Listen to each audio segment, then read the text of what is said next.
Hi, my name is Jan Geisbauer, and today I would like to talk to you about a tool I wrote in PowerShell called gundog. Gundog provides you with guided hunting in Microsoft Defender, and for that it is talking to several APIs in Microsoft Defender, in the security portal, and also in Microsoft Graph. Whenever you receive an alert via email from Microsoft Defender, you will have a link to this alert within the body of the email. And within this link, you will have an alert ID. When we now take a look on gundog, you will see that gundog is just asking for such an alert ID. So let's provide gundog with an alert ID and let's see what happens. As you can see, gundog immediately starts searching and querying all the databases in Microsoft Defender and also in Microsoft Graph for some associated information. So the basis for that searching is always the alert and the timestamp of the alert. So gundog is looking and querying all the information based on this timestamp. Let's have a look on the report gundog is providing for us. So at the top you can see there's the title of the alert and the severity, the timestamp, and then some additional information like category and detection source and some status information. It then starts with information about associated files. In this case it's just PowerShell.exe.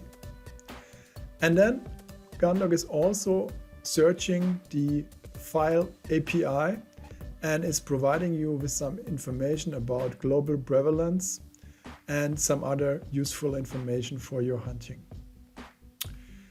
Gundog is also asking another third-party provider, abuse.ch, for the file hash found within the alert. In this case, it didn't find any result in this database. And of course, you could provide gundog source code with additional functions in order to search additional services. In the next section, we see information about the associated URLs from the alert. In this case, it's a GitHub site. And we are querying urlscan.io for additional information about this URL. And here you can see then the results. By the way, you might have recognized that in each headline of each section, there's a variable, a global variable, in fact, mentioned. And this variable is available to you after gundog has run, and you can work with it and can filter it and can do some additional hunting on it. In the next sections, we get information about the device and the user. We also get some information about risky sign-ins from that user. And then we come to the network section, as you can see here. The network section has two cool features. First of all, we are filtering URLs out of this table here that are not useful. So, for example, you can filter out everything that ends with office.com so that you can reduce the noise of the table here. And additionally, you can also enrich this table with some useful information about the geolocation of these IP addresses we were talking with here. So gundog is asking ip-api.com for additional geo information to these IP addresses here, and it's then including this geo information into this table. In the next section, we see information about the processes related to this time frame of the alert. We then get some information about the vulnerabilities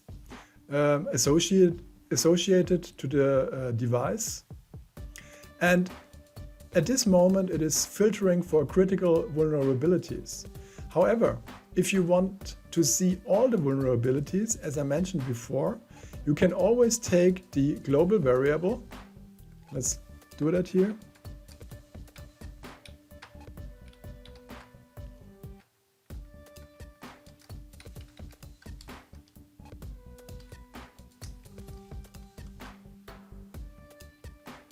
value. And then you get some additional information from vulnerabilities with a lower severity. In this case, there is only one severity. There's only one vulnerability with a low severity. That's why it's not listed up here.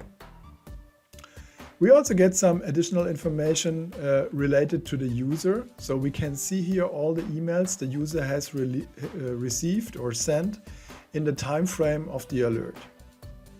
And last but not least, we also get some registry information to see what has happened during the time frame of the alert in the registry.